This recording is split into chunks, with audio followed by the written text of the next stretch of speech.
السلام علیکم ورحمتہ اللہ وبرکاتہ۔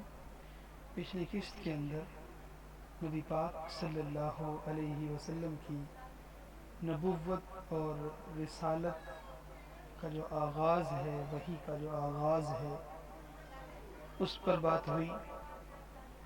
آج انشاءاللہ العزیز نبی پاک صلی اللہ علیہ وسلم پر وحی کی بندش جب ہوئی اور اس کے بعد دوبارہ جب آمد ہوئی تو اس سے متعلق بات آپ کے سامنے عرض کرتا ہوں کہ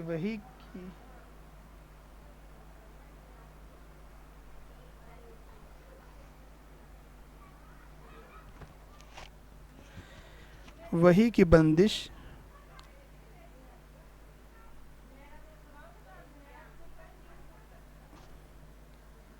اور دوبارہ جو آمد ہے، پہلی وحی نازل ہونے کے کئی مہینے بعد تک کوئی اور وحی نازل نہیں ہوئی۔ یہ دور فطرت وحی یا انقطاع وحی کہلاتا ہے۔ فطرت وحی کی مدت میں محدثین کا اختلاف ہے، کم سے کم 6 ماہ اور زیادہ سے زیادہ 3 سال بتلائی جاتی ہے۔ وحی کی اس بندش کے عرصہ میں رسول اللہ صلی اللہ علیہ وسلم حزین و غمگین رہے اور آپ پر حیرت اور استعجاب طاری رہا۔ حضور صلی اللہ علیہ وسلم سوچنے لگے کہ کہیں میرا رب مجھ سے ناراض تو نہیں ہو گیا۔ حافظ ابن حجر رحمہ اللہ فرماتے ہیں کہ یہ یعنی وحی کی بندش اس لیے تھی تاکہ آپ صلی اللہ علیہ وسلم پر جو خوف طاری ہو گیا تھا وہ رخصت ہو جائے اور دوبارہ وحی کی آمد کا شوق اور انتظار پیدا ہو جائے۔ چنانچہ جب یہ بات حاصل ہو گئی اور آپ صلی اللہ علیہ وسلم وحی کی آمد کے منتظر رہنے لگے تو اللہ تعالی نے حضرت محمد مصطفیٰ صلی اللہ علیہ وسلم کو دوبارہ وحی سے مشرف کیا۔ آپ صلی اللہ علیہ وسلم کا بیان ہے کہ میں نے حرا میں 1 مہینہ اعتکاف کیا۔ جب میرا اعتکاف پورا ہو گیا تو میں اترا۔ جب بطن وادی میں پہنچا تو مجھے پکارا گیا۔ میں نے دیکھا اپنے دائیں جانب کہ کچھ نظر نہیں آیا، بائیں دیکھا تو کچھ نظر نہیں آیا، آگے دیکھا کچھ نظر نہیں آیا، پیچھے دیکھا کچھ نظر نہیں آیا۔ پھر آسمان کی طرف نگاہ اٹھائی تو ایک چیز نظر آئی۔ کیا دیکھتا ہوں کہ وہی فرشتہ جو میرے پاس حرا میں آیا تھا آسمان و زمین کے درمیان ایک کرسی پر بیٹھا ہے۔ اس وقت وہ اپنی اصلی شکل میں نمودار ہوا تھا۔ حضرت جبریل علیہ السلام کو اس حالت میں دیکھ کر میں اس سے خوف زدہ ہو کر زمین کی طرف جا جھکا اور لرزہ طاری ہو گیا۔ پھر میں نے اسی حالت میں گھر خدیجہ رضی اللہ عنہا کے پاس آ کر کہا، مجھے چادر اڑا دو، مجھے چادر اڑا دو اور مجھ پر ٹھنڈا پانی ڈال دو۔ انہوں نے مجھے چادر اڑائی اور مجھ پر ٹھنڈا پانی ڈالا۔ اس کے بعد یہ آیات نازل ہوئیں، یا ایہا المدثر قم فانذر وربک فکبر وثیابک فطہر والرجز فہجر۔ ترجمہ سورہ مدثر کی آیات ہیں۔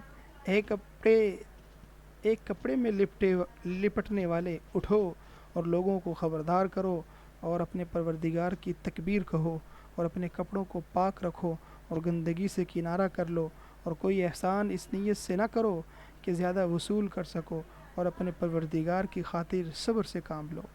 آیت نمبر 1 سے 5 سورہ مدثر۔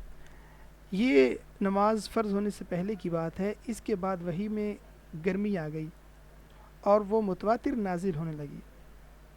صحیح بخاری کتاب التفسیر اور تفسیر سورہ مدثر حوالہ۔ اچھا، یہی آیات آپ صلی اللہ علیہ وسلم کی رسالت کا نقطہ آغاز ہے۔ سورہ الگ سے آپ صلی اللہ علیہ وسلم کو نبوت کا منصب عطا ہوا تھا اور سورہ مدثر قم فانذر سے آپ صلی اللہ علیہ وسلم رسالت کے مرتبہ پر فائز ہوئے۔ ان آیات کا مطلع اللہ بزرگ و برتر کی آواز میں ایک آسمانی ندا پر مشتمل ہے،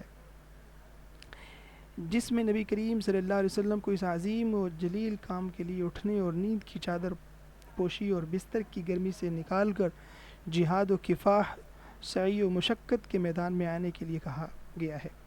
اے چادر پوش، اٹھ اور ڈرا۔ کوئی یہ کہا جا رہا ہے کہ جسے اپنے لیے جینا ہے وہ تو راحت کی زندگی گزار سکتا ہے، لیکن آپ جو اس زبردست بوجھ کو اٹھا رہے ہیں تو آپ کو نیند سے کیا تعلق، آپ کو راحت سے کیا سروکار، آپ کو گرم بستر سے کیا مطلب، یہ سکون زندگی سے کیا نسبت، راحت بخشش ساز و سامان سے کیا واسطہ، آپ اٹھ جائیے اس کار عظیم کے لیے جو آپ کا منتظر ہے، اس بار گراں کے لیے جو آپ کی خاطر تیار ہے۔ اٹھ جائیے جہد و مشقت کے لیے، تھکان اور محنت کے لیے۔ اٹھ جائیے کہ اب نیند اور راحت کا وقت گزر چکا، اب آج سے فہم میں بیداری ہے اور طویل اور پر مشقت جہاد ہے۔ اٹھ جائیے اور اس کام کے لیے مستعد اور تیار ہو جائیے۔ یہ بڑا عظیم اور پرہیبت کلمہ ہے۔ اس نے آپ صلی اللہ علیہ وسلم کو پرسکون گھر، گرم آغوش اور نرم بستر سے کھینچ کر تند طوفانوں اور تیز جھکڑوں کے درمیان اتھاہ سمندر میں اتار دیا، اور لوگوں کے ضمیر اور زندگی کے حقائق کی کشاکش کے منجد ہار میں لا کھڑا کیا۔ پھر رسول اللہ صلی اللہ علیہ وسلم اٹھ گئے اور 20 سال سے زیادہ عرصہ تک اٹھے رہے، راحت و سکون تج کر دیا۔ زندگی اپنے لیے اور اپنے اہل و عیال کے لیے نہ رہی، آپ صلی اللہ علیہ وسلم اٹھے تو اٹھے ہی رہے۔ کام اللہ کی دعوت دینا تھا، آپ نے یہ کمر توڑ بار گراں اپنے شانے پر کسی دباؤ کے بغیر اٹھا لیا۔ یہ بوجھ تھا اس روئے زمین پر امانت کبریٰ کا بوجھ، ساری انسانیت کا بوجھ، سارے عقیدے کا بوجھ، اور مختلف میدانوں میں جہاد اور دفاع کا بوجھ۔ اس پورے عرصے میں، یعنی جب سے آپ صلی اللہ علیہ وسلم نے وہ آسمانی ندائے جلیل سنی اور یہ گراں بار ذمہ داری پائی، آپ نے فہم اور ہمگیر مارکہ آرائی میں زندگی بسر کی، اور آپ صلی اللہ علیہ وسلم کو کوئی ایک حالت دوسری حالت سے غافل نہ کر سکی۔ اللہ رب العزت آپ صلی اللہ علیہ وسلم کو ہماری طرف سے اور ساری انسانیت کی طرف سے بہترین جزا دے، آمین۔